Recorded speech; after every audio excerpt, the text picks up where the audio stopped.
the next day was La Merce, which was the big festival day, and so all the museums were free. It was really cool.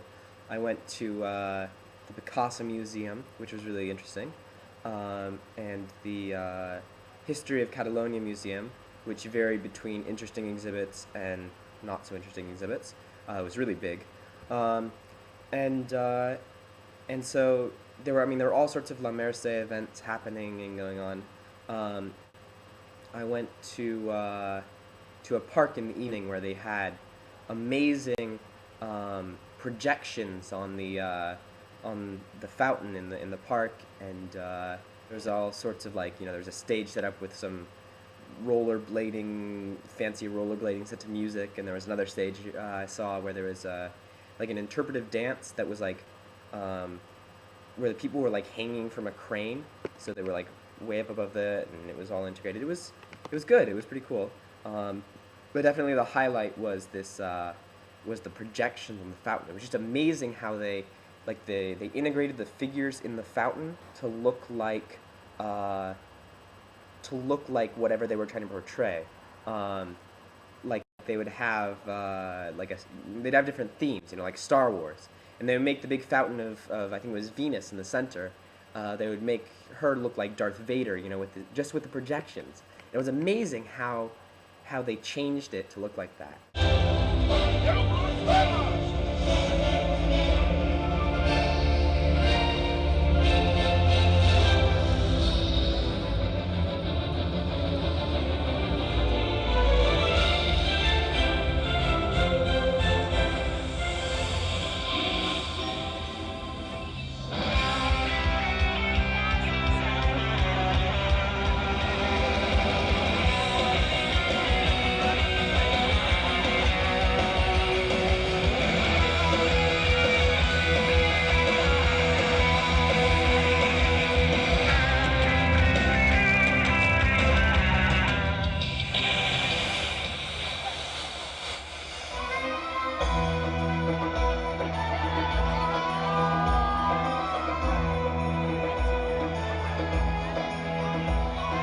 Um, so that was pretty cool. But the real adventure of the evening happened once again on the trip home. Uh, I managed to I caught an earlier train this time, as I was now aware that the trains didn't run that late. Um, and I was walking from the train station in Les Planes to my house, and there's a little sort of forest path that you have to take up from the train station, some stairs up to the road, then where the house is, and it's fairly it's not really wooded, but it's fairly wooded.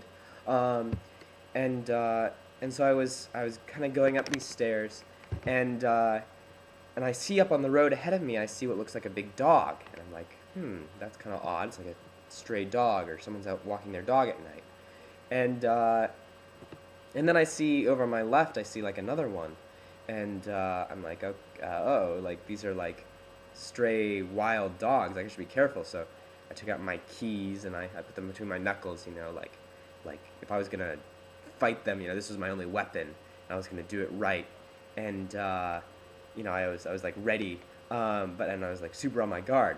And then the one on my left got moved a little bit, and I realized it was bigger than a dog. And I was like, oh, it's like a wild pig or something.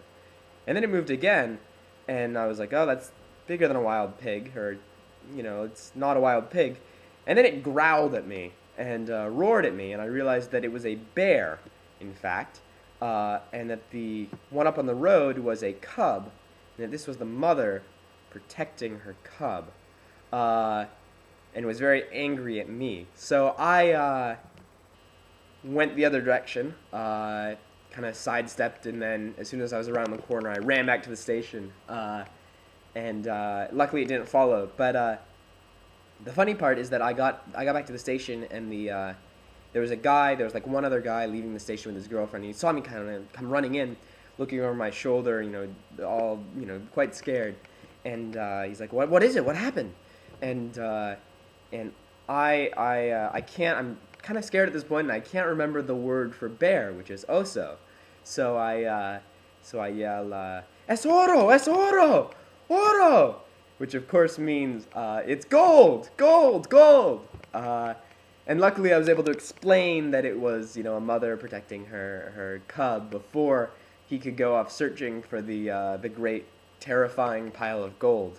Uh, but I took a long way home and made it back okay.